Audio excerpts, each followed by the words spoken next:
Welcome back to the YouTube channel that I haven't quite decided what's called yet. Today we're going to be working on my 1960s Triumph Vitesse convertible. Now this car's the reason I exist. Well, not this exact one, because I got this on my birthday, but my dad had one of these, and that's what made my mum want to date him. And they went out on lots of dates, and obviously, you know, now I exist. So today we're going to be dealing with the clutch, because I basically destroyed the hydraulic system on it. So we're going to be, you can see on top there, I have a new part, second attempt, because, you know, I didn't bother looking at the car before ordering the first one. So I'm going to fit that today for you.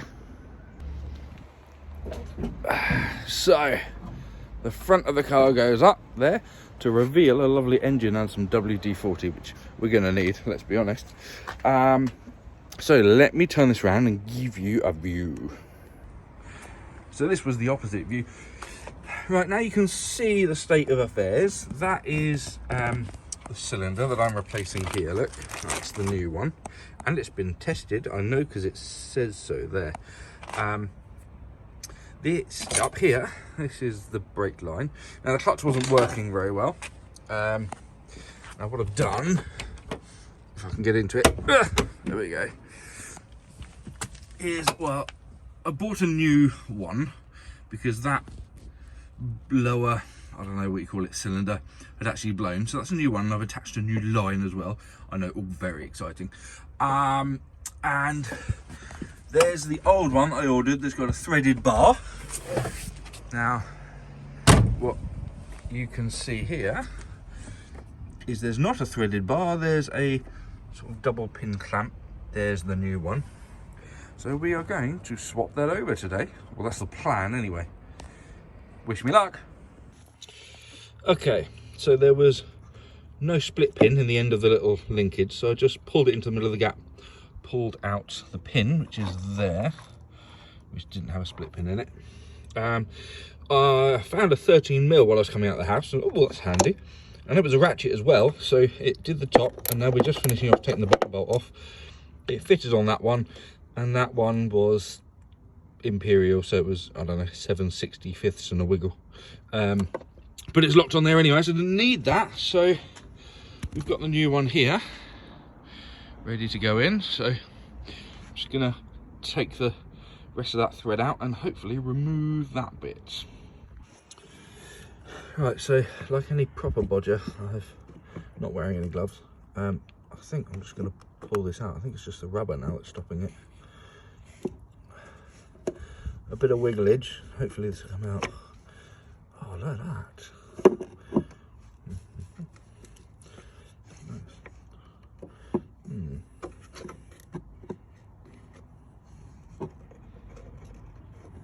I think I might need two hands. I think it's caught on a bit of rubber. Yep, so just pulled a bit of rubber off and out it comes. Okay, well, that's pretty mangled. Ta-da! That was a quick repair, wasn't it? So we're going to slip the rubber on afterwards, but let's just give this a go. Okay, rubber fits through, and that should bolt on nicely onto there.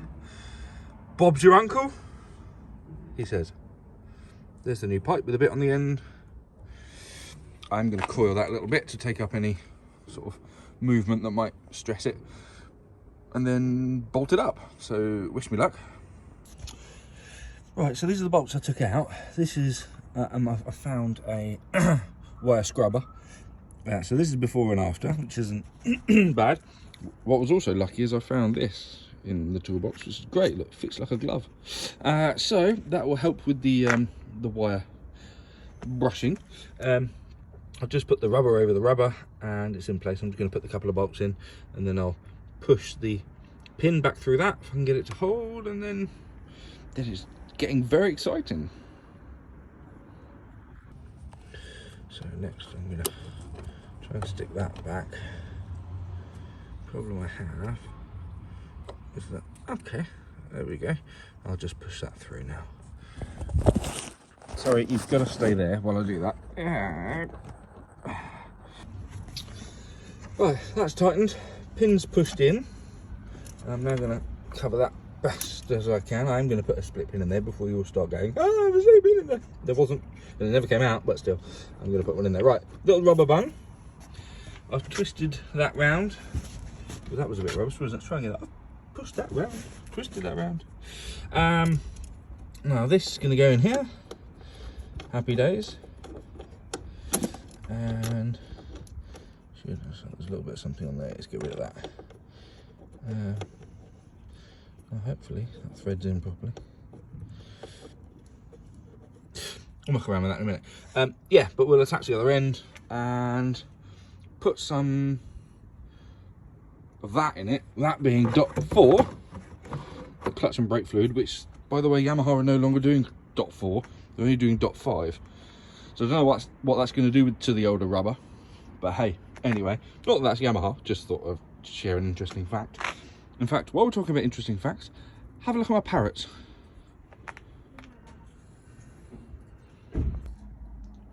Meet Rainbow. He is my little lovebird, and there's Bubbles in the background, the fluffy one. So just in case you didn't know, fluffy is when they're happy, and they kind of make themselves, their feathers quite flat when they're stressed. So Rainbow is currently stressed because he's about to be attacked for the piece of greenery. Right, this is the bottom bit. Now I've put the drain piece at the bottom. I don't know whether that was a good idea. My thinking was the fluid would drain down and out more easily, but maybe that should have been at the top, because then I'm going to struggle to get the bubbles out. Yeah, I don't really think about that. The reason I didn't film it is because I need about 8 hands. So anyway, this little stick is sort of separate, and I kind of pushed it and wiggled it in once I'd got the 2 bolts sort of in place.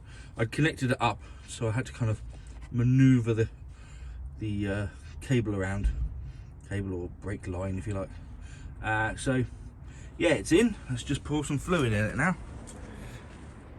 Let's see. Ooh, almost fell down a big gap.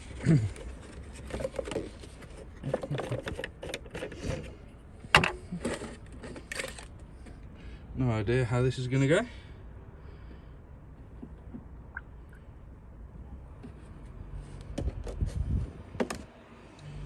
Well, nothing's draining out, or if it is, it's very slowly, which is exactly what I wanted.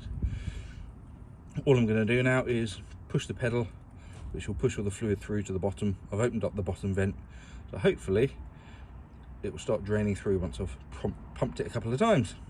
And then the cap, brand new cap, there it is, will go on, and then we can go and put it in the garage, because it has been hammering with rain here, and my poor thing is absolutely drenched in water, both inside and out, I might add.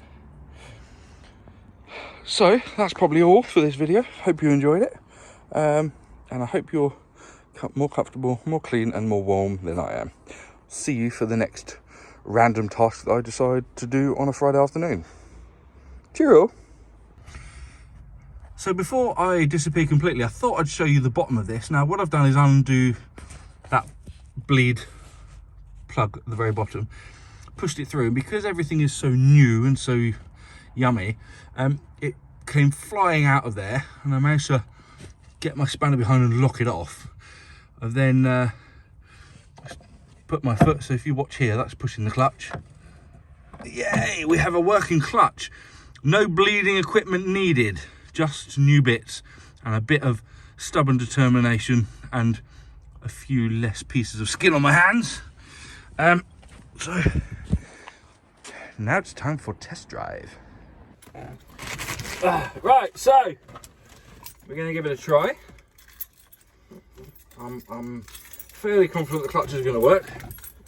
Right, so we've got the choke out here, that one, and below is my secret hidden ignition system, otherwise known as it's broken and fell out the bottom because the bit that holds it in has disappeared. We've got power!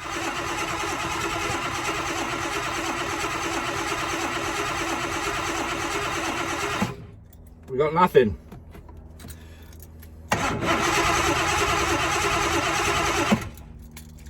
Right, should have started by now. Bit of an easy start, I think. It's been sat here for quite a while and all the pissing rain, so can't be that angry. Right, it does appear it's rusted. I can't get out. I'm going to be here forever, guys. No one knows I'm here. That's it. Well, I hope you enjoyed the channel, and I'll see you on the other side. Right, so I put the window down and use the outside handle, and that works. I've just sprayed a little bit of Easy Start into the carb just to give it a little kick. Chokes out a smidge.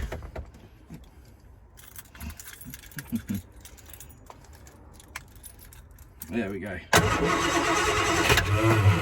Ooh. Nearly.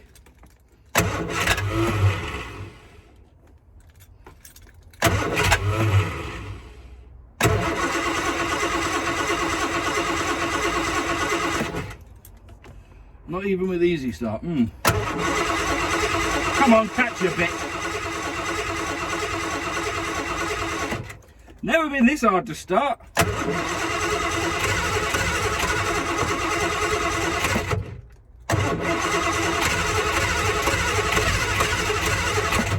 Oh, so close. Tiny bit more choke then. Yes, yes.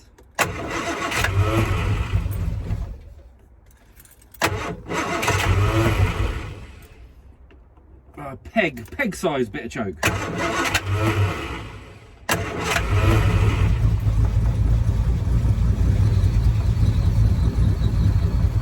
Come on, catch baby. Right, a peg's worth of out on the choke, and the keys just fall out of the ignition.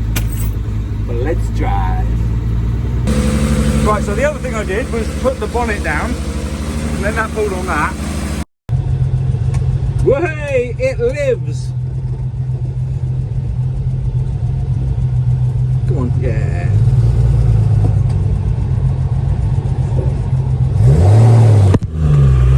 Whoop, I dropped you.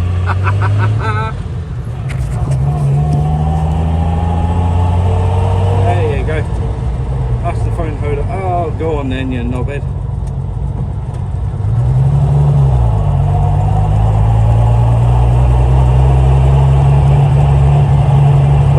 Works rather nicely as it happens. I mean, it is a little bit high, hence the unexpected revving, but all in all, not bad. I've got a little pump in the back, so I have pumped up the tyres because the front right was a little bit low. I say a little bit low, it was on 7 psi. Oh, okay, am I about to get pulled over? No, it's an ambulance, we're okay. So what I was saying before my camera died is when I put the bonnet down, it caught the throttle cable, which is a really rubbish design. It's probably in the wrong place because I imagine someone's mucked around with it. And when you put the bonnet down, it just falls on the throttle cable and just revs the thing to high heaven. So luckily I haven't damaged the engine because it was a cold engine. I just started it up. So that's really not a great idea, and I'm going to have to do something about that. The problem is if I hook it out of the way, it then doesn't work properly. So if you've got any ideas about how I can do that, let me know, because the throttle cable's a certain way, as hopefully you saw in the video. This is a rubbish phone holder.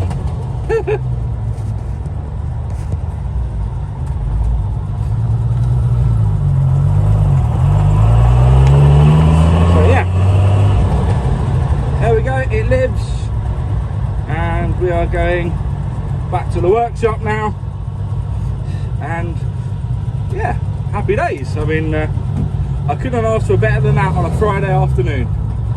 Now I think it's time for a juicy beer, although I'm not allowed beer. Now let's have a juicy Coke. Woohoo!